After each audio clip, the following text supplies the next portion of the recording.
Welcome to Get Healthy, Sexy, and Happy. Today, Dr. Steph from intuitivewomenswellness.com covers one of the biggest issues we all face, and that is stress. We all know it's bad, but what is it really doing to our weight management, our cognitive clarity, our peace of mind, our overall health, our immune system? Dr. Steph's going to cover the adrenals and what is type level 1 and level 2 adrenal fatigue. I am a stress junkie. I love to burn the candle at both ends and have quite a history of exhausting myself. So I'm really looking forward to having some insight into this topic. Great. Yeah, so let's talk about the adrenals. Just a real quick little intro. They're little glands that sit on top of our kidneys.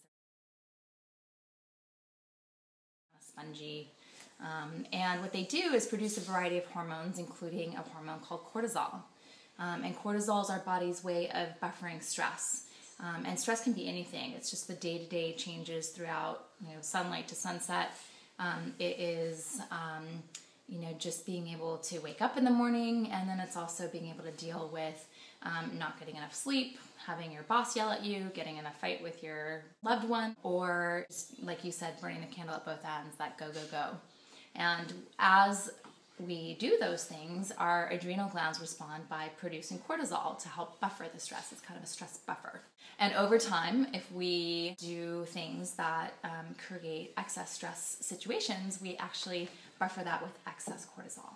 So our adrenals make too much cortisol, Okay.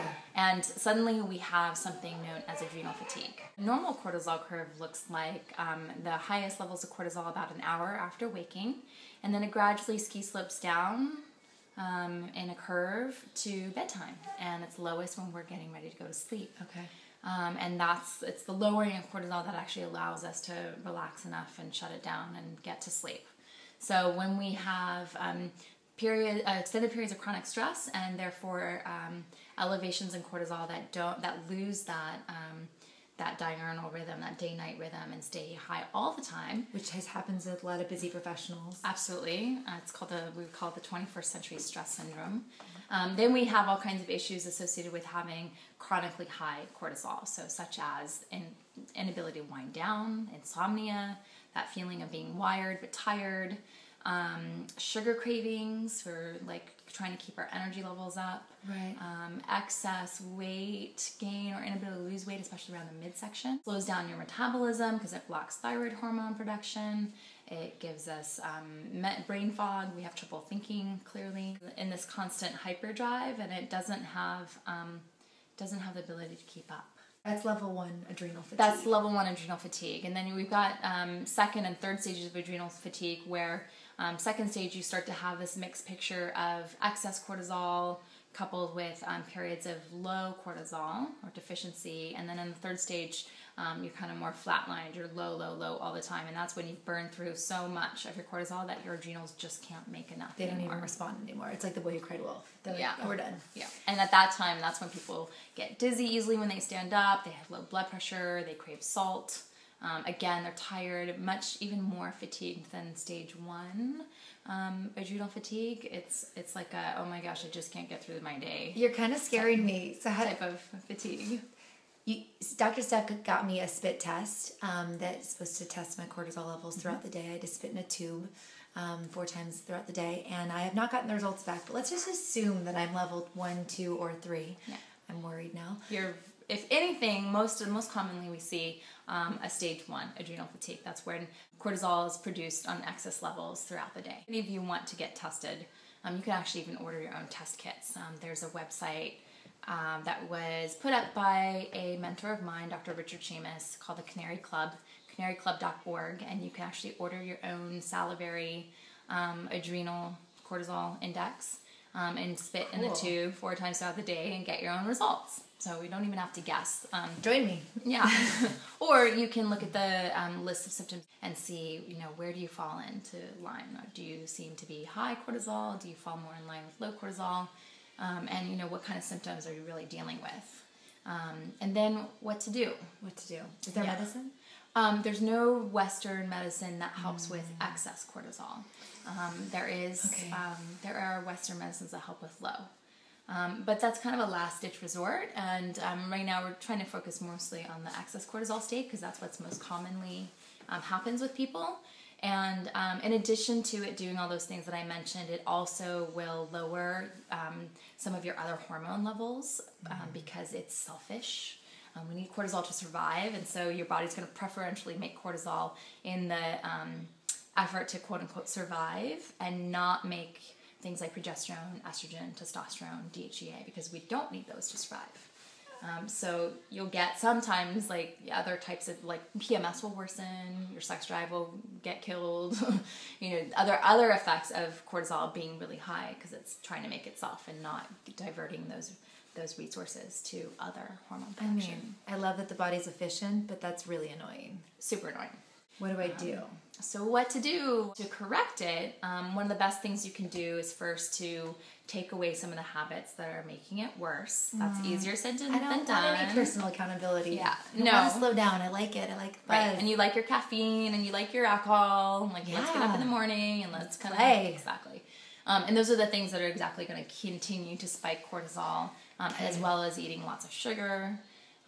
So aside from changing things in your life, and in that sense, there are botanicals or adaptogenic herbs that help to bring cortisol back into the normal range. Those are things like ashwagandha, rhodiola, magnolia, and there's also because the adrenal glands run through a lot of your B vitamins, as they use as cofactors for different aspects of their physiology. And we associate B vitamins with energy, like having energy.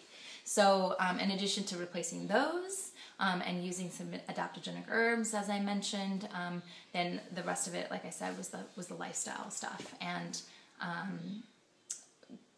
one of the best ways to incorporate things into your life is to slowly cut down on those habits that are not really sustainable, and also to start incorporating more periods of stress reduction. So whether that's meditation, doing some yoga, watching your breath, interrupting your day-to-day, that rush kind of habits with something that is a lot more soothing, whatever that might be for you. I had a friend that would set his work timer every 2 hours. He would stop and breathe for 5 minutes. That is awesome, and that's going to help him live a lot longer. It's so hard to do something as simple as that, though. Definitely. What adrenal adaptogen combinations? Because I need to get on something, clearly. What do you like? So my favorite, and that I most often use for excess cortisol production, is something called Cortisol Manager. It's an herbal blend. It was actually based on a Chinese formula, but it's using some Western herbs. And it's made by a company called Integrative Therapeutics that has a long track record of really good quality, a lot of research behind it. It's a practitioner line, so it's usually only available through physician, acupuncturists, the like. You can order it online. And on your site too. I've gotten a couple. I got my vitamin D through her site. They can, yeah. Okay. If you go to the shop link of intuitivewomenswellness.com/shop, it allows you into the practitioner linked portal where you can buy all sorts of supplements, and they're all very high quality, pharmaceutical grade. Recommend getting that as opposed to going to your Walgreens or even your Whole Foods, so that you know that what you're getting has the best quality to it. But Cortisol Manager should be taken either 1 or 2 tablets a night at bedtime, depending on how stressed you are. And generally what I do is I have my patients do it for about 4 to 6 weeks, and they report even like within a week or so of sleeping better, having less cravings, having more energy, being able to think more clearly, and it really helps to reset that normal cortisol pattern. Okay. A lot of success with it. So I need to use my GPS for the soul more often. I need to pick up some Cortisol Manager. Dietary-wise, is there anything specific I should be staying away from? Yeah, just sugar, caffeine, and alcohol. All 3 of them will spike your cortisol, especially caffeine. And all the fun stimulants. Yes, and we usually will reach for caffeine because our adrenals are fatigued. It's false energy. It's a way for us to kind of try to cheat.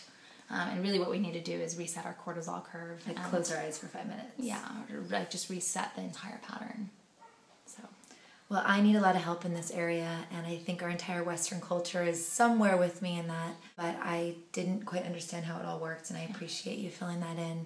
I am going to pick up some of the adrenal support adaptogen herbs. Adaptogenic herbs, And hopefully this is helpful if you want to check out Dr. Steph on intuitivewomenswellness.com.